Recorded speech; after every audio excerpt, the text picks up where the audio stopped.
So guys आज के video में मैं आपको यूडाइस प्लस 2023-24 पर फ्रेश स्टूडेंट को इनरोल करना सिखाऊंगा। यानी कि जो आपके पास नया स्टूडेंट आया, फ्रेश एडमिशन आई है, उसको आपने कैसे इनरोल करना है। तो आज के वीडियो में हम ये सीखेंगे। उसके लिए सबसे पहले आपको यूडाइस की वेबसाइट को ओपन कर लेना है। उसके बाद आपने स्टूडेंट मॉड्यूल में जाके अपना स्टेट सिलेक्ट करना है। स्टेट सिलेक्ट करने के बाद आपने गो के बटन पर क्लिक करना है और यहां से आपने login for student database management system के बटन पर क्लिक करना है।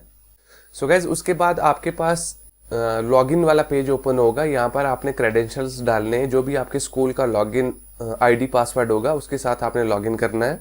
कैप्चा फिल करने के बाद लॉगिन के बटन पर क्लिक करना है और यहाँ पर आपने एकेडमिक ईयर 2023-24 के बटन पर क्लिक करना है।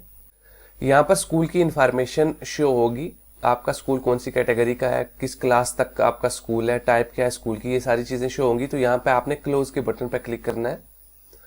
यहाँ पर आपके स्कूल का डैशबोर्ड ओपन होगा स्टूडेंट मॉड्यूल का। तो यहाँ पर आप देखें टोटल एनरोलमेंट आपकी शो होगी, टोटल बॉयज टोटल गर्ल्स। ये तभी शो होंगे अगर आपने प्रोग्रेशन एक्टिविटी को कंप्लीट किया है, यानी कि जो स्टूडेंट प्रमोशन है, स्टूडेंट का क्लास प्रमोशन है, अगर आपने वो कंप्लीट किया है तो यहाँ पर स्टूडेंट की एनरोलमेंट शो होगी। सो गाइस अगर आपने प्रोग्रेशन एक्टिविटी वाला मॉड्यूल अभी कंप्लीट नहीं किया है तो यहाँ पर आपको 0 शो होगा। टोटल एनरोलमेंट में भी 0, टोटल बॉयज भी 0, टोटल गर्ल्स भी 0 और यहाँ सेक्शन के आगे भी 0 शो होगा। तो गाइज अगर आपने स्टूडेंट को प्रमोट नहीं किया है तो मैंने स्टूडेंट प्रमोशन वाला वीडियो भी बनाया है कि स्टूडेंट को कैसे प्रमोट करते हैं। प्रोग्रेशन एक्टिविटी पे भी मैंने एक वीडियो बनाया है। तो इसी वीडियो के डिस्क्रिप्शन पार्ट में आपको उन सब वीडियोस के लिंक मिल जाएंगे, तो आप जाकर देखें और पहले जो है स्कूल की क्लासेस का प्रोग्रेशन एक्टिविटी में जाके क्लासेस को प्रमोट करें, उसके बाद ही आप फ्रेश स्टूडेंट को ऐड कर पाओगे। तो इसके बाद आपने यहाँ पे देखना है कि 2 ही क्लासेस के लिए जो ऐड स्टूडेंट का बटन है वो इनेबल है, यानी कि सिर्फ आप यूकेजी, KG2 प्री प्राइमरी या नर्सरी के लिए ही बच्चों को ऐड कर सकते हैं और क्लास 1 के लिए बच्चों को ऐड कर सकते हैं, इन्हीं 2 क्लासेस के लिए। बाकी सभी क्लासेस के लिए आप स्टूडेंट को ऐड नहीं कर सकते। देखो आप बाकी सभी क्लासेस के आगे ऐड स्टूडेंट का बटन जो है वो अवेलेबल नहीं है। इसका मतलब ये हुआ कि जो बाकी क्लासेस हैं उनकी इनरोलमेंट 2022-23 के सेशन में किसी न किसी स्कूल में हुई होगी। अगर आपके स्कूल में हुई है तो आपने उनको प्रमोट करके नेक्स्ट क्लास में डालना है। अगर बाहर से बच्चा जो हायर क्लासेस हैं जैसे 2nd, 3rd, 4th, 5th है, अगर बाहर से बच्चा कोई आपके स्कूल में आया है तो उस बच्चे को आप ऐड नहीं कर सकते। उस बच्चे की डिटेल को आपने इंपोर्ट करना है। तो इंपोर्ट के ऊपर भी मैंने एक अलग से वीडियो बनाया है, उसका लिंक जो है वो भी आपको इसी वीडियो के डिस्क्रिप्शन में मिल जाएगा। आप वो वीडियो देख के भी बच्चे को इंपोर्ट कर सकते हैं। तो अभी के लिए हम सीखेंगे कि हमने स्टूडेंट को ऐड कैसे करना है। सो गाइस अभी के लिए मैं आपको एक स्टूडेंट ऐड करके बताऊंगा। मैं आपको सिखाऊंगा कि आपने इस बच्चे को कैसे ऐड करना है। तो उसके लिए सबसे पहले यहाँ पर मैं जो बच्चा ऐड करूंगा वो प्री प्राइमरी का है। तो एक ही कैटेगरी में आप अगर बच्चा यूकेजी का है, KG2 का है, प्री प्राइमरी का है या नर्सरी का है, उसको आप इसी क्लास में एडमिट करें जो सबसे पहले वाली है। फिर उसके बाद क्लास 1 के बच्चे को आप ऐड कर सकते हैं। तो मैंने अभी के लिए प्री प्राइमरी का बच्चा ऐड करना है। तो उसके लिए मुझे जो क्लास के सामने ऐड स्टूडेंट का बटन है इस पर मैं क्लिक करूंगा। क्लिक करने के बाद यहाँ पर स्टूडेंट जर्नल प्रोफाइल का पेज ओपन होगा। यहाँ पर मुझे कैंडिडेट का नाम लिखना है।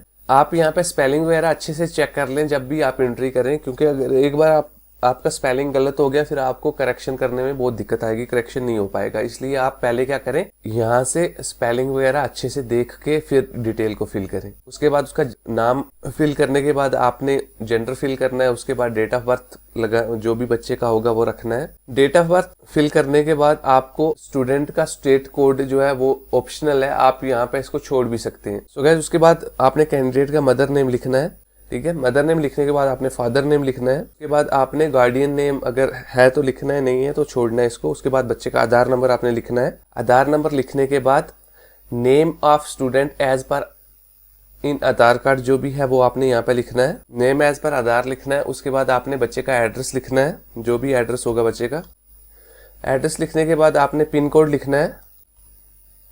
उसके बाद आपने मोबाइल नंबर लिखना है, स्टूडेंट का है या स्टूडेंट के पेरेंट का है।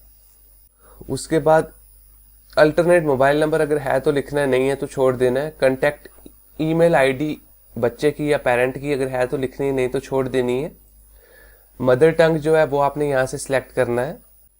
जो भी मदर टंग है वो आपने यहाँ से सिलेक्ट करनी है। उसके बाद सोशल कैटेगरी जो है बच्चे की वो सिलेक्ट करनी है, ठीक है। जिस भी कैटेगरी का बच्चा है वो आपने यहाँ से सिलेक्ट करना है। उसके बाद माइनॉरिटी ग्रुप में अगर बच्चा आता है, ये जितने भी यहाँ पे लिस्ट है ये माइनॉरिटी ग्रुप की है, इसमें से आपने चेक करना है, ठीक है। माइनॉरिटी ग्रुप आपने सिलेक्ट करना है।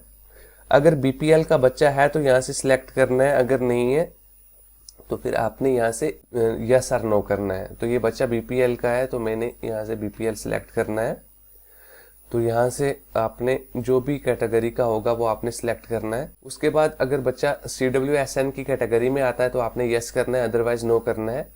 अगर यस करोगे आगे आपने टाइप सिलेक्ट करनी है, फिर परसेंटेज डिसेबिलिटी की जो भी बनती है वो आपने यहाँ पे सिलेक्ट करनी है। उसके बाद अगर इंडियन नेशनल स्टूडेंट है तो यहाँ से आपने यस सिलेक्ट करना है।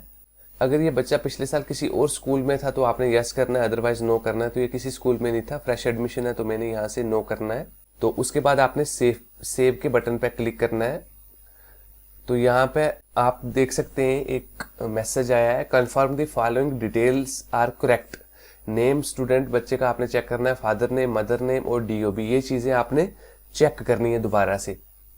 रेड में कुछ लिखा हुआ है, the above information can not be changed once it has been confirmed. इनमें से कोई भी जो इन्फॉर्मेशन है वो चेंज नहीं होगी अगर आप इसको टिक करके कंफर्म कर लोगे तो, ठीक है। मेरी केस में इन्फॉर्मेशन जो है वो मैंने चेक कर ली है, वो सही है। आप अपने केस में दोबारा से इसको रीचेक करें क्योंकि ये बाद में इसकी करेक्शन या एडिटिंग पॉसिबल नहीं है। तो इसलिए आप 2 बार 3 बार इसको कैंडिडेट की जो पर्सनल डिटेल है इसको चेक करके फिर ही आप कंफर्म करें इसको, ठीक है। तो मैंने इसको अच्छे से चेक कर लिया है। अब मैं कंफर्म के बटन पर क्लिक करूंगा तो यहाँ पे आ रहा है the student has been initialised saved successfully. अब go to new entry list का बटन आएगा और ऐड न्यू स्टूडेंट का बटन आएगा, ठीक है। तो ऐड न्यू स्टूडेंट का बटन जब आप करोगे तो आप दूसरे बच्चे को ऐड कर सकते हो। और गो न्यू एंट्री के लिस्ट पे जब आप क्लिक करोगे तो यहाँ पे आप देख सकते हैं जो बच्चा मैंने अभी ऐड किया है, class UKG KG2 pre primary का ये बच्चा था, ठीक है। तो यहाँ पे आप देख सकते हैं इसका जो पूरी डिटेल यहाँ पे शो हो गई है, लेकिन अभी इसका एंट्री स्टेटस जो है वो इन प्रोग्रेस है, ठीक है।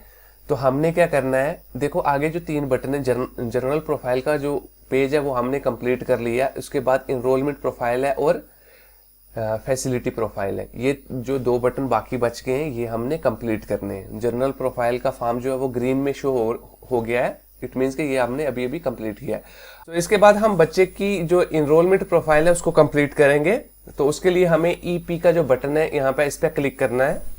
यहाँ पर हमने सबसे पहले बच्चे का एडमिशन नंबर डालना है। जो भी आपके स्कूल में बच्चे का एडमिशन नंबर होगा वो आपने यहाँ पर डालना है। उसके बाद एडमिशन डेट डालनी है यहाँ पर, यहाँ से आप सिलेक्ट करके डाल सकते हैं, ठीक है। उसके बाद क्लास रोल नंबर है जो बच्चे का वो आपने यहाँ पर डालना है। उसके बाद मीडियम ऑफ इंस्ट्रक्शन यहाँ से आपने सिलेक्ट करना है, ठीक है। उसके बाद अगर हायर सेकेंडरी का स्टूडेंट होगा तो उसके लिए ये ऑप्शन अवेलेबल है, अदरवाइज आपने यहाँ पे कुछ नहीं फिल करना है। Status of student in previous academic year of schooling 2022-23 का यहाँ पे आपने करना है, ठीक है। यहाँ से आपने ध्यान से सिलेक्ट करना है। स्टडीड एट करंट और same school, studied at other school, anganwadi या ECCE सेंटर या नन ऑफ स्टडिंग। तो आपने जो भी आपके केस में होगा वो आपने यहाँ से सिलेक्ट करना है। उसके बाद ग्रेड और क्लास जो है वो यहाँ से सिलेक्ट करना है। अगर आप यहाँ से कोई दूसरा ऑप्शन सिलेक्ट करोगे, अगर none are not studying select करोगे तो ये आगे वाले सारे के सारे ऑप्शन जो हैं ये ऑटोमेटिकली डिसेबल हो जाएंगे, ठीक है। और आपने कुछ नहीं फिल करना है। उसके बाद आपने सेव के बटन पर क्लिक करना है। तो इनरोलमेंट डेटा सेव्ड सक्सेसफुली का मैसेज आ रहा है, आपने नेक्स्ट के बटन पर क्लिक करना है। जो तीसरा फॉर्म है वो यहाँ पे ओपन हो जाएगा। अब यहाँ पे जो है ये फैसिलिटी का पेज है, स्टूडेंट फैसिलिटी का। यहाँ पर आपने कौन कौन सी चीजें फिल करनी है वो आप यहाँ पे देख लें। Whether facilities provided to the student for the year of filing data, ठीक है ना। अगर बच्चे को जो जो फैसिलिटी मिली है तो वो आपने यहाँ पे फिल करनी है। पहला है free text book, free uniform, free transport facility, ठीक है ना, फ्री हॉस्टल, फ्री जो भी चीजें हैं यहाँ पे। तो मेरे केस में बच्चे को बुक्स मिली हैं तो यहाँ पे मैं लिखूंगा फ्री टेक्स्ट बुक, ठीक है। बाकी यहाँ पे कुछ नहीं मिला है। तो आप अपने केस में देख के यहाँ पे भर सकते हैं। तो scholarship received by student in previous academic year तो नहीं है, क्योंकि बच्चा फ्रेश एडमिशन है, तो इसलिए इसको स्कॉलरशिप नहीं है। अगर स्कॉलरशिप मिला होगा तो आपने यहाँ से यस सेलेक्ट करके स्कॉलरशिप स्कीम का नाम यहाँ से फिल करना है। तो मेरे केस में नहीं मिला है, इसलिए मैं यहाँ पे नो सेलेक्ट करूंगा। तो स्टेट स्कॉलरशिप भी नहीं मिला है, अदर स्कॉलरशिप भी नहीं मिला है, तो इसलिए मैंने सबको नो किया है। उसके बाद है facility provided to student in case of CWSN। अगर बच्चा CWSN की कैटेगरी में आता है तो ये चीज़ें आपने सिलेक्ट कर, मतलब अगर आपने पीछे वाला जो प्रोफाइल वाला पेज है वहाँ पे इसको यस किया होगा तो यहाँ पे ये चीज़ें इनेबल होंगी। तो मैंने नो किया था, इसलिए ये सारा ऑटोमेटिकली डिसेबल है, इसको आपने छोड़ना है। उसके बाद whether student has been screened for specific learning disability, अगर है तो यस करना है, नहीं है तो नो करना है। मेरे केस में नहीं है तो मैं इसको यहाँ से नो करूँगा। उसके बाद आगे जाते हैं, whether student has been screened for autism spectrum disorder, अगर है तो यस करना है, नहीं है तो नो करना है। तो मेरे केस में कुछ भी नहीं है, इसलिए मैं सारे के सारे जो भी चीज़ें हैं वो यहाँ पे नो कर रहा हूँ। ठीक है। उसके बाद NCC का भी ये बच्चा पार्टिसिपेट नहीं है तो नो करेंगे। बच्चे को मोबाइल या डिजिटल डिवाइस हैंडल करना अगर आता है इंक्लूडिंग इंटरनेट तो यस करना है, अदरवाइज नो करना है। तो अभी के लिए ये फ्रेश एडमिशन है, ठीक है, नर्सरी का बच्चा है, इसको नहीं आता तो मैं यहाँ पे इसको नो करूंगा और सेव के बटन पे क्लिक करूंगा। सेव के बटन पे क्लिक करने के बाद यहाँ पर देखो मैसेज शो हो रहा है, फैसिलिटी डेटा सेव्ड सक्सेसफुली। उसके बाद आपने नेक्स्ट के बटन पे क्लिक करना है। यहाँ पर बच्चे की जो कंप्लीट प्रोफाइल है वो यहाँ पे शो होके आएगी, ठीक है ना। जितनी भी डिटेल आपने फिल की है सारी की सारी यहाँ पे शो हो जाएगी। आपने अच्छे से देख के तो आपने कंप्लीट डेटा के बटन पे क्लिक करना है, ठीक है। आप चाहो तो यहाँ से बच्चे की डिटेल को PDF में डाउनलोड भी कर सकते हो, ठीक है। तो यहाँ से आपने सारा का सारा मेरा जो भी मैंने फिल किया करेक्ट है, मैंने कंप्लीट डेटा के बटन पे मुझे क्लिक करना है, लास्ट पे जो बटन है इस पे मैंने क्लिक किया है। तो यहाँ पे ये मैसेज दे रहा है, are you sure you want to complete data, ठीक है। तो अगर आप श्योर हो कि आपकी सारी की सारी इंफॉर्मेशन करेक्ट है तो आपने ओके करना है। तो अदरवाइज आपने क्लोज करके जो डिटेल आपकी गलत होगी या सही नहीं होगी उसको आपने ठीक करना है, फिर आके दोबारा से कंप्लीट करना है। तो मेरे केस में सारी की सारी चीजें ठीक हैं तो मैं ओके बटन पे क्लिक करूंगा तो डेटा कंप्लीटेड आ रहा है, ठीक है। यानी कि फर्स्ट स्टूडेंट की सारी जो हमने इंफॉर्मेशन है वो कंप्लीट कर दी है। तो बैक टू स्कूल डैशबोर्ड पे जब हम जाएंगे फिर से हम UKG नर्सरी प्री प्राइमरी का जो सामने वाला व्यू मैनेज का बटन है इस पे हम क्लिक करेंगे। तो यहाँ पे आप देख लें जो भी मैंने स्टूडेंट इंटर किया था उसका जो एंट्री स्टेटस है वो भी कंप्लीट आ रहा है, फॉर्म का स्टेटस भी कंप्लीट आ रहा है, ठीक है ना। पहले ये बटन जो थे ये रेड थे, एनरोलमेंट प्रोफाइल और फैसिलिटी प्रोफाइल का, तो अब मैंने सारे का सारा कंप्लीट कर दिया है। तो अब सारे बटन जो है वो ग्रीन में शो हो रहे। तो इसका मतलब ये हुआ कि हमारी जो इनरोलमेंट है एक बच्चे की वो सक्सेसफुली कंप्लीट हो गई है।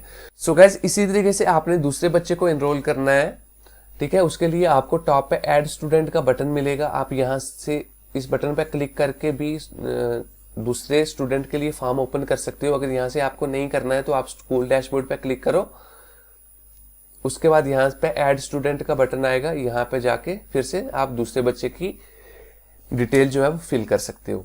तो इस तरीके से आपने फ्रेश एडमिशन जो हुई है उन बच्चों को आपने इनरोल करना है UDAS प्लस 2023-24 के पोर्टल पे। सो गाइज ये था न्यू एडमिशन के लिए जो नए बच्चे इनरोल हुए। अब मान लो कोई बच्चा 5th क्लास पास करके किसी दूसरे स्कूल में आपके स्कूल में 6th क्लास में आया है, तो उसके आगे आप देखो ऐड स्टूडेंट का बटन जो है वो अवेलेबल नहीं है। तो इस केस में बच्चा 2022-23 के सेशन में किसी दूसरे स्कूल में एनरोल हुआ होगा तो यहाँ पर उसका नहीं आएगा। उस स्टूडेंट को ऐड करने के लिए आपने स्टूडेंट की डिटेल को इंपोर्ट करना है। तो इंपोर्ट करने के लिए आपको प्रोग्रेशन एक्टिविटी पे जाना पड़ेगा। प्रोग्रेशन एक्टिविटी पे जाओगे, यहाँ पर आपको इंपोर्ट मॉड्यूल में जाना है। इंपोर्ट मॉड्यूल के गो बटन पे जाओगे, यहाँ पे स्टूडेंट का आपको नेशनल कोड डाल के डेट ऑफ बर्थ डाल के तो उसकी डिटेल को फेच करना है। अब अगर आपके पास स्टूडेंट का नेशनल कोड नहीं है तो वो देखने के लिए आपको फिर से प्रोग्रेशन एक्टिविटी पे क्लिक करना है। तो उस वो देखने के लिए आपको ड्रॉप बॉक्स और इनएक्टिव स्टूडेंट लिस्ट पे जाना है। यहाँ पे गो बटन पे क्लिक करना है। तो यहाँ पे आपने स्कूल का जो भी स्कूल होगा उसका आपने यूडाइस कोड डालना है, डिस्ट्रिक्ट डालनी है, ब्लॉक डालना है और स्कूल का नाम यहाँ से सिलेक्ट करना है और सर्च करना है। ठीक है, जिस भी स्कूल से बच्चा आया होगा उस स्कूल का नाम और बच्चे की डिटेल सारी यहाँ पे शो हो जाएगी। और लास्ट पे एलिजिबल टू इंपोर्ट लिखा होगा, तो यहाँ से आपने बच्चे का नेशनल कोड कॉपी करके फिर से प्रोग्रेशन एक्टिविटी में जाना है, गो इंपोर्ट मॉड्यूल के गो के बटन पे क्लिक करना है और यहाँ पे स्टूडेंट का नेशनल कोड और डेट ऑफ बर्थ डाल के उस बच्चे की डिटेल को गेट करके और बच्चे को इंपोर्ट कर सकते हैं। आई होप कि आपको मेरा सिखाया हुआ समझ में आया होगा। अगर आपको कोई भी क्वेश्चन है, कोई भी स्टूडेंट ऐड करने में, इंपोर्ट करने में, प्रोफाइल अपडेट करने में कोई भी किसी भी किस्म की परेशानी आ रही है तो आप कमेंट सेक्शन में पूछ सकते हैं। मैं पूरी कोशिश करूंगा आपकी हेल्प करने की।